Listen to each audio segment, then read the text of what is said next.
The mistake people make is that they just think brand identity is all about logos. A logo is just 30% of it. Yes, it's just 30% of it. Me being able to design a logo does not mean I'm a brand identity designer, alright? It just means I know how to design logos. Hi guys, my name is EKD. Welcome to my channel. From graphics design to motion graphics, from branding to logo designs, all I do is to simplify your design learning process. You can trust me on that. I provide awesome tutorials that will help you learn fast. All you have to do is to subscribe to this channel, like my videos and share. Welcome once again to this channel. Enjoy.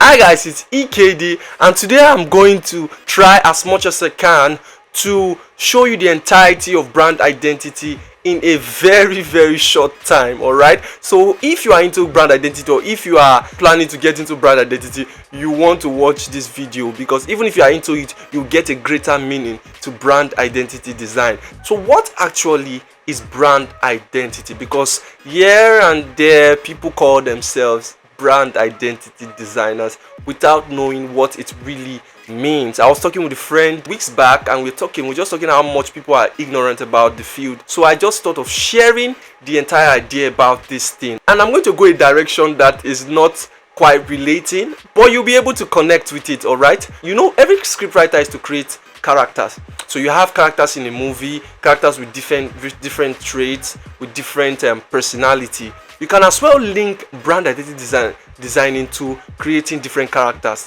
What you just do is that see brands as characters you are trying to create. All right, in some movies we have some villains. All right, they were created to be that way, and they were given some certain personality because of what the writer had in mind or what the producer had in mind. So you see yourself as a producer. Being a brand identity designer, you see yourself as a producer. You see brands that are given to you to handle different characters.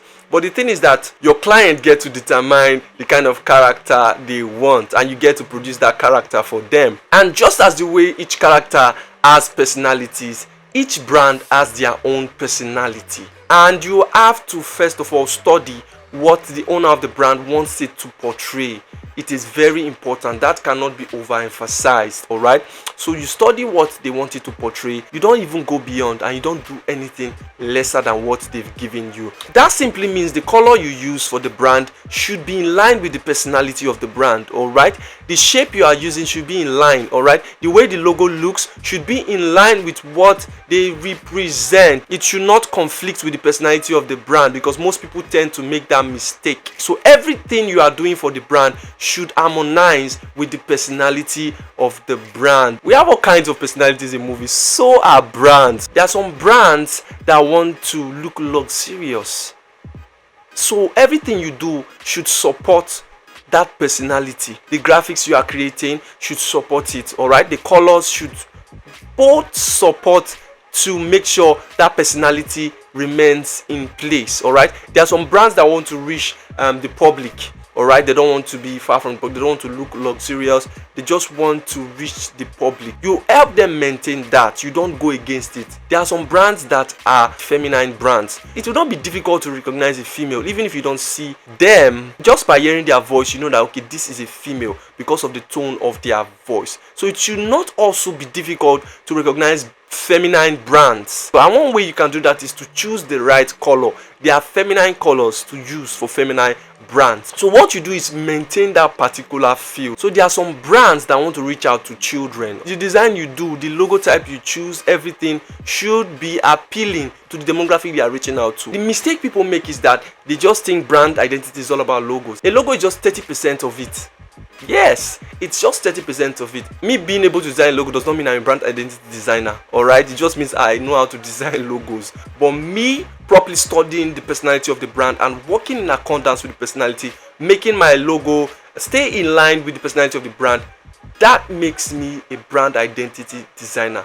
Being able to tell the story of the brand makes me what? A brand identity designer. Beyond Photoshop, beyond Illustrator, I have other series where I included my real life projects. All right, I have other series here on this channel. So what you want to do, if you are just trying to get into it, you can see those videos and I bet you would love them.